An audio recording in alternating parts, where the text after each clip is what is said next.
కార్యక్రమానికి స్వాగతం. నేను మీ లక్ష్మణరావు. దేవాదాయ శాఖ ఆంధ్రప్రదేశ్లో జరుగుతున్నటువంటి అనేక అవినీతి అక్రమాల మీద మనం రెగ్యులర్గా కార్యక్రమాలు చేసుకుంటూ వస్తున్నాం. అధికార వ్యవస్థ, ఉద్యోగ వ్యవస్థ ఏ రకంగా దేవుడి సొమ్ముని దిగమింగుతున్నారు, లేకపోతే ఇష్టారాజ్యంగా ప్రవర్తిస్తూ ఏ రకంగా దేవాదాయ చట్టాన్ని, అటు రూల్ పొజిషన్ని, సర్వీస్ రూల్స్ని, అనేక జీవోలను ఏ రకంగా తొంగలో తొక్కుతున్నారు అన్న అనేక అంశాల మీద మనం ఇప్పటికే చాలా కార్యక్రమాలు చేసుకున్నాం. అయితే ఈ రకంగా ఎన్నో రకాలైనటువంటి అవినీతి అక్రమాలు చేయడానికి కంకణం కట్టుకున్నట్టుగా ఆంధ్రప్రదేశ్ దేవాదాయ శాఖ కమిషనరేట్ కనిపిస్తుంది. మరి అధికార వ్యవస్థ దిగువ స్థాయిలో ఎవరైనా అవినీతి చేస్తే దానిని సరళీకరించవలసిన అవసరం, లేకపోతే ఉద్యోగ వ్యవస్థలో ఎక్కడైనా ఒకవేళ అవినీతి జరిగితే కనుక దాని మీద చర్యలు తీసుకోవాల్సినటువంటి ఉన్నతాధికారైన దేవాదాయ కమిషనరే తప్పుడు నిర్ణయాలు తీసుకుంటే ఏ రకంగా దానిని సమర్థించడం జరుగుతుంది, ఎందుకు సమర్థించాలి అన్న అంశం మీద ఈరోజు చర్చిద్దాం. ఆంధ్రప్రదేశ్ రాష్ట్ర దేవాదాయ కమిషనర్గా అర్జున్ రావు చాలా కాలంగా పనిచేస్తున్నారు. అయితే వీరు తీసుకునేటటువంటి అనేక నిర్ణయాలు చాలా వివాదాస్పదమైన నిర్ణయాలు ఈయన తీసుకుంటున్నారు. మనం చూస్తే కనుక అనర్హులకు పట్టాలు కట్టడం, అత్యధిక హోదాల్లో అధికారులుగా అనర్హులను నిలుపుతూ ఉండడం, వాళ్ళకి అధికారం లేకపోయినప్పటికీ కూడా ఇష్టారాజ్యంగా ఉత్తర్వులు ఇస్తూ అర్హులను పక్కన పెట్టడం, అనధికారులకు పట్టం కట్టడం అనేటటువంటి అంశాలు కనుక మనం పరిశీలిస్తే ఒక పెద్ద లిస్టే తయారవుతుంది. ఆ లిస్ట్ ఒక చాంతాడంతుంది. అందులో అనేక పేర్ల మీద దేవాదాయ కమిషనర్ తీసుకున్న నిర్ణయాలు వివాదాస్పదం అని చెప్పి మనం గతంలో కొన్ని కార్యక్రమాలు కూడా చేసాం. అయితే ఈరోజు కార్యక్రమంలో చక్రధర్రావు పశ్చిమ గోదావరి జిల్లాకి సంబంధించినటువంటి వ్యక్తి, పూర్తి వివాదాస్పదమైన వ్యక్తి. అయితే 2 దశాబ్దాల కాలంగా మేనేజర్ వ్యవస్థ, పర్సన్ ఇన్ మేనేజ్మెంట్ వ్యవస్థ, తదుపరి మేనేజర్ల వ్యవస్థ, తదుపరి కార్యనిర్వహణ వ్యవస్థ పూర్తి స్థాయిలో చట్టవిరుద్ధంగా ఏర్పరుస్తూ కొన్ని వందల మందికి ఉద్యోగాలు ఏర్పాటు చేసినటువంటి ఘనత వహించిన ఈ చక్రధర్రావు తన పదోన్నతులు కూడా పూర్తి స్థాయిగా అక్రమంగానే పొందినట్టుగా అనేక ఆరోపణలు ఉన్న మీదట వారి సర్వీస్ రిజిస్టర్లో అనేక లోపాలు ఉన్నాయి. సర్వీస్ రిజిస్టర్ ట్యాంపరింగ్ జరిగింది. సర్వీస్ రిజిస్టర్లో ఎంట్రీలన్నీ ఇష్టారాజ్యంగా ఉన్నాయి. ఈ ఎంట్రీలన్నింటినీ మరొకసారి పరిశీలించవలసిన అవసరం ఉంది. నిజ నిర్ధారణ చేస్తూ నిజమైన సర్టిఫికెట్లన్నీ తీసుకుని చక్రధర్రావు సర్వీస్ రిజిస్టర్ ఒకసారి పరిశీలించండి, దాంట్లో వాస్తవాలన్నీ మొత్తం బయటకు వస్తాయని చెప్పి చాలా కాలం క్రితమే 2019, 2020 సంవత్సరాల్లో కూడా ఫిర్యాదులు చేసినప్పటికీ కూడా దేవాదాయ కమిషనర్ పట్టించుకున్న దాఖలాలు లేవు. అవి ఎస్టాబ్లిష్మెంట్ విజిలెన్స్ సెక్షన్లో చేరడం, వాళ్ళు లంచాలు తీసుకుని ఈ ఫైళ్లు పక్కన పెట్టడం అనేది రెగ్యులర్ తంతులో చేస్తున్నారని మనం అనేక సందర్భాల్లో కమిషనర్ అర్జున్ రావుకి తెలియజేశాం. వారు పట్టించుకున్న దాఖలాలు కూడా లేవు. మరి ఈ రోజు కనుక మనం చూసినట్లయితే అంతర్వేది రథం దగ్ధం సంఘటనలో చక్రధర్రావుని సస్పెండ్ చేశారు. దాని మీద సిబిఐ కేసు కూడా దాఖలైంది. అప్పట్లో 11/9/2020 ఆంధ్రప్రదేశ్ ప్రభుత్వం జీవోఎంఎస్ నెంబర్ 105 విడుదల చేస్తూ పూర్తి స్థాయి ఎంక్వైరీ జరపవలసిందిగా సిబిఐకి రాసింది. సెంట్రల్ గవర్నమెంట్ పరిధిలో ఉన్నటువంటి సిబిఐ విచారణకు మేము కోరుతున్నాము, దీని మీద విచారణ చేసి తగు చర్యలు తీసుకోవాల్సిందిగా కోరుతున్నామని చెప్పి ఆ నోటిఫికేషన్ ఇచ్చారు. అంతేకాకుండా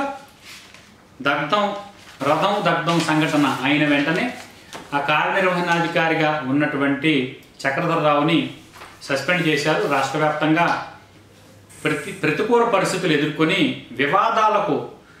అనేక వివాదాలకు నిలయమైనటువంటి ఈ అంతర్వేద దగ్ధం సంఘటనలో చక్రధర్రావుని సస్పెండ్ చేస్తూ ఇచ్చినటువంటి ఆర్డర్ కనుక మనం ఒకసారి పరిశీలిస్తే ఏ రకంగా అతను చట్టవిరుద్ధమైనటువంటి పనులకు పాల్పడ్డారు, ఏ రకంగా విధి విధానాలు పాటించలేదు, అధికార దుర్వినియోగానికి పాల్పడ్డారు అన్న ఆరోపణలు కమిషనర్ అర్జున్ రావే ప్రొసీడింగ్స్ ఒకటి విడుదల చేశారు. ఎప్పుడు విడుదల చేశారంటే ఈ ప్రొసీడింగ్స్ 8/9/2020 ఒక ప్రొసీడింగ్ ఇచ్చారు. దానిలో చక్రధర్రావు మీద చేసినటువంటి ఆరోపణలు ఏంటంటే ఈ failed to discharge his legitimate duties and left the devasthanam affairs in the hands of the temple staff and acted and whims and fancies. మొట్టమొదటి ఆరోపణ. రెండవ ఆరోపణ see the proper maintenance of CC cameras installed. అందువల్ల అంతేకాకుండా executive officer is not attending the devasthanam regularly and proper administration of the devasthanam is not willing అని కూడా ఆరోపణ చేశారు. మరి చక్రధర్రావు ఈ రకంగా అసమర్థతగా పనిచేస్తున్నటువంటి ఆరోపణలు చక్రధర్రావు మీద చేస్తున్నప్పుడు తన సమర్థత ఏమైందో కమిషనర్ అర్జున్ రావు రుజువు చేసుకోవాలి. ఎందుకంటే అంతర్వేద దేవస్థానంలో చక్రధర్రావు ఇన్ఛార్జిగా పనిచేస్తున్నప్పుడు, రెగ్యులర్గా అమలాపురం వెంకటేశ్వర స్వామి దేవస్థానంలో పనిచేస్తున్నప్పుడు, లోవ తలుపులమ్మ దేవస్థానాన్ని కూడా అసిస్టెంట్ కమిషనర్ హోదాలో ఇన్ఛార్జిగా ఎవరు వేయమన్నారు అర్జున్ రావు అని ఈరోజు మేము అడుగుతున్నాం. ఇష్టారాజ్యంగా కమిషనర్ అర్జున్ రావు పరిపాలిస్తున్నడానికి ఇదొక ఉదాహరణ. అనేక వివాదాలకు నిలయమైనటువంటి చక్రధర్రావు గతంలో భీమవరం మావుళ్ళమ్మ దేవస్థానంలో పనిచేసినప్పుడు కూడా 8.5 సంవత్సరాల పాటు ఇన్ఛార్జ్ అసిస్టెంట్ కమిషనర్గా పనిచేశారు. ఇన్ఛార్జిగా ఎవరైనా 8.5 సంవత్సరాల పాటు ఉంచుతారా అన్న కనీస జ్ఞానం కూడా లేకుండా దేవాదాయ అధికారులు, దేవాదాయ కమిషనరేట్ ప్రవర్తిస్తోందంటే ఏం మాట్లాడాలి? అవసరం ఏముంది? కర్ణుడికి కవచకుండాలు ఉన్నట్టుగా ఈ చక్రధర్రావు అనే వ్యక్తి అసిస్టెంట్ కమిషనర్ పదవి లేకుండా ఉండలేదా? అతనికి అసిస్టెంట్ కమిషనర్ పదవి కట్టబెట్టలేకుండా కమిషనరేట్ ఉండలేదా?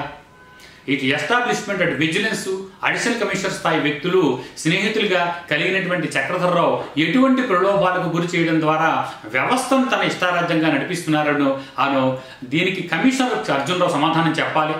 దీనికి లొంగి ఉండవలసిన అవసరం ఏమిటో కూడా కమిషనర్ అర్జున్ రావు మేము అడుగుతున్నాం. అంత అవసరం ఏముంది? మావుళ్ళమ్మ దేవస్థానంలో 8.5 సంవత్సరాల పాటు పనిచేశారు. 5.5 కోట్ల రూపాయల ఆడిట్ అభ్యంతరాలు వచ్చాయి. వాటికి ఈ రోజు వరకు సమాధానం చెప్పలేదు. నోటీస్ ఇచ్చినా కనీసం నోటీస్కి కూడా సమాధానం చెప్పని వ్యక్తి ఈ చక్రధర్రావు. ఇది పాయింట్ నెంబర్ 1. పాయింట్ నెంబర్ 2 కనుక మనం చూసినట్లయితే ఇందాకనే మనం మాట్లాడుకున్నాం, సర్వీస్ రిజిస్టర్ పరిశీలించవలసిన అవసరం ఉంది. అసలు సర్వీస్ రిజిస్టర్ మొత్తం అక్రమాల పుట్ట. సర్వీస్ రిజిస్టర్లో చేసినటువంటి ఎంట్రీలన్నీ కూడా పునః పరిశీలించవలసిన అవసరం ఉందని పెట్టిన ఫిర్యాదులన్నీ పక్కదావు పట్టించి లక్షల రూపాయలు లంచాలు కుమ్మరించి ఎస్టాబ్లిష్మెంట్ విజిలెన్స్ సెక్షన్లలో తన ఇష్టారాజ్యంగా అవినీతిని నడిపిస్తున్నటువంటి ఈ కమిషనరేట్ ఎందుకు చక్రధర్రావు మీద చర్యలు తీసుకోరో కూడా సమాధానం చెప్పాలి. అంతేకాకుండా మావుళ్ళమ్మ దేవస్థానంలో ఒక రకమైన అవినీతి, సర్వీస్ రిజిస్టర్లో ఒక రకమైన అవినీతి పోగా ట్రిబ్యునల్ జీవోని వైలేషన్ చేస్తూ ఆల్రెడీ అతను పదోన్నతులు పొందాడని చెప్పి అతని మీద అనేక ఆరోపణలు ఉన్నాయి.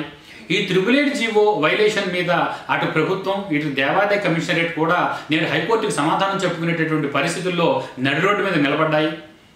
ట్రిబ్యునల్ జీవో వైలేషన్ చేసినటువంటి అధికారులందరి మీద చర్యలు తీసుకోవాల్సిన అవసరం ఉందని అసిస్టెంట్ కమిషనర్ వినోద్ కుమార్ హైకోర్టులో వేసినటువంటి రిట్ పిటిషన్ మీద హైకోర్టు తీర్పు ఇచ్చినప్పటికీ కూడా 6 నెలల లోపల వ్యవస్థను మొత్తం సరళీకరించి ఇటు ట్రిబ్యునల్ జీవో వైలేషన్ చేసి అది ప్రమోషన్ ఎవరైతే పొందారో వారి మీద, ఇచ్చిన వారి మీద కూడా చర్యలు తీసుకోమని హైకోర్టు ఆదేశాలు ఇచ్చిన నేటి వరకు చర్యలు తీసుకున్నటువంటి దాఖలాలు లేవు.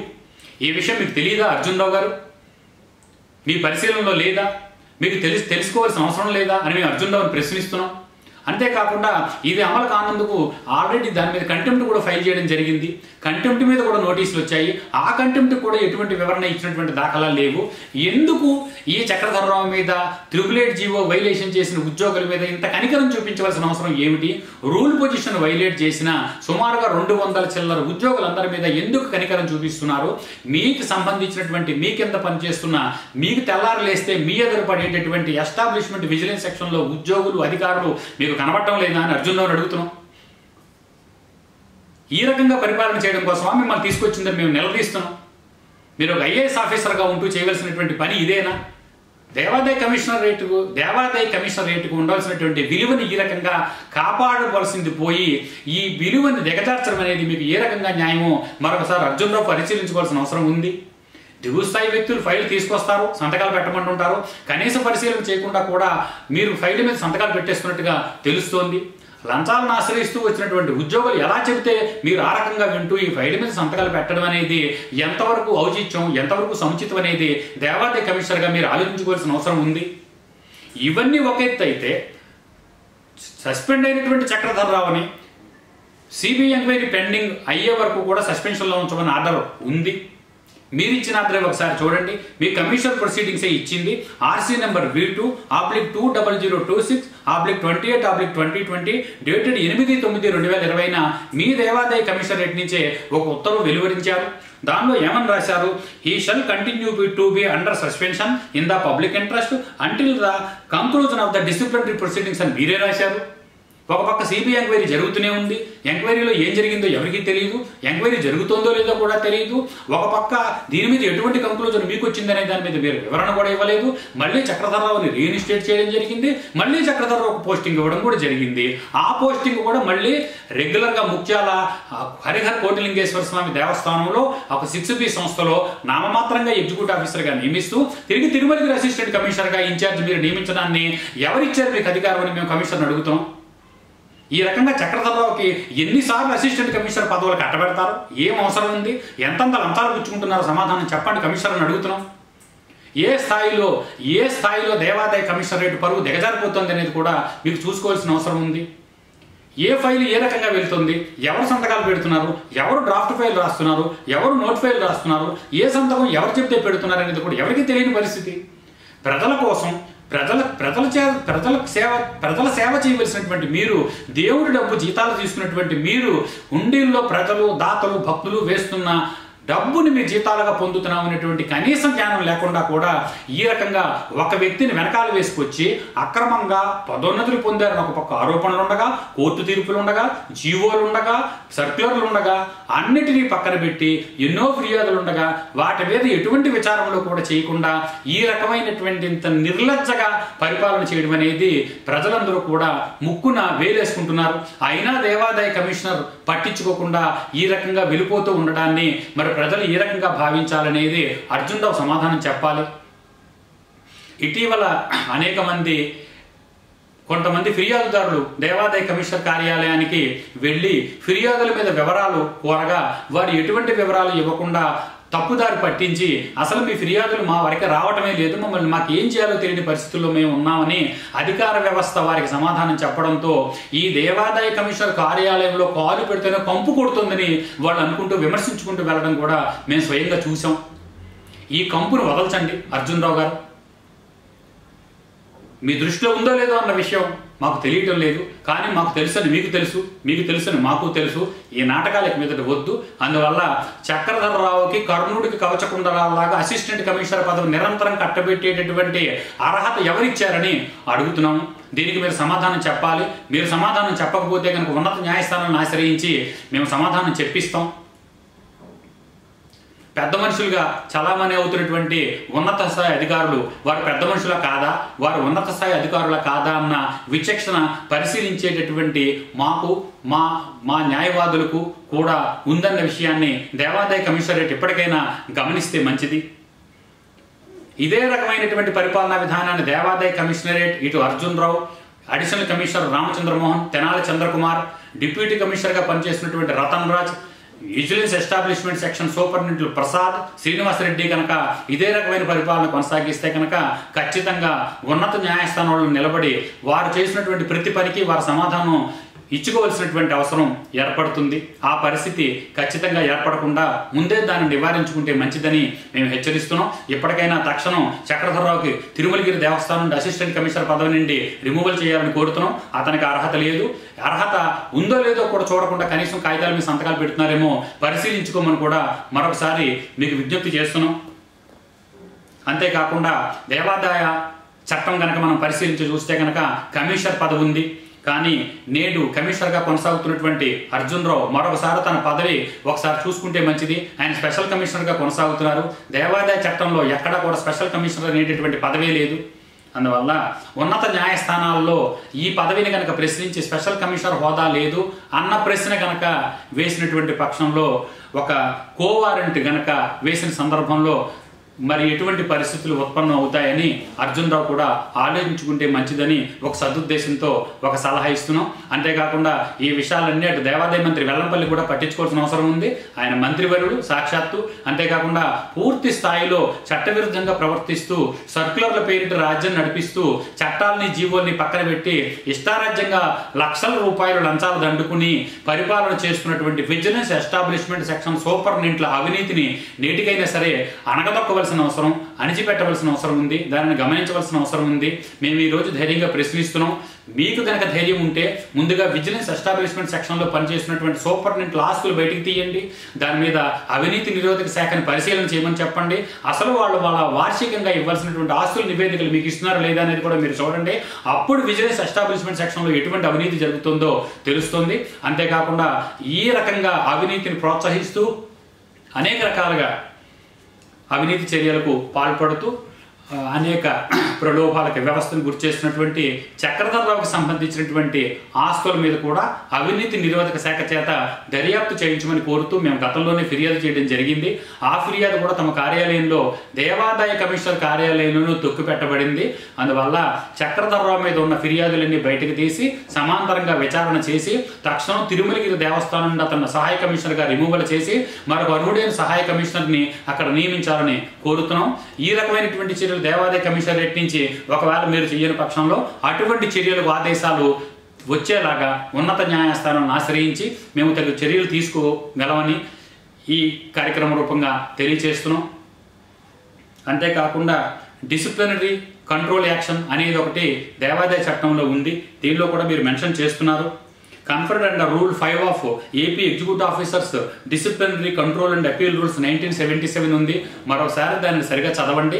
అందువల్ల సిబిఐ ఎంక్వైరీ పెండింగ్ కంప్లీట్ అయ్యే వరకు కూడా చక్రధర్రావుకు పోస్టింగ్ ఇవ్వకూడదు అని తీసుకున్నటువంటి నిర్ణయాన్ని ఎందుకు వెనక్కి తీసుకుని మళ్ళీ పోస్టింగ్ ఇవ్వాల్సి వచ్చింది?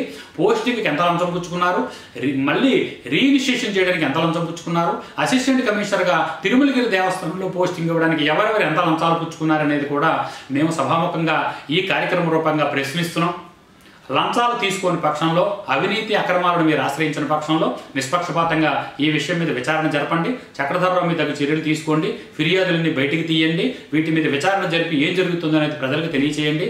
దాని ద్వారా మీరు మరింతగా విశ్వాసాన్ని పొందుతారని కార్యక్రమం రూపంగా తెలియజేస్తున్నాం. ఈ విషయాలన్నింటినీ కమిషనర్ అర్జున్ రావు గ్రహిస్తారని కోరుతున్నాం.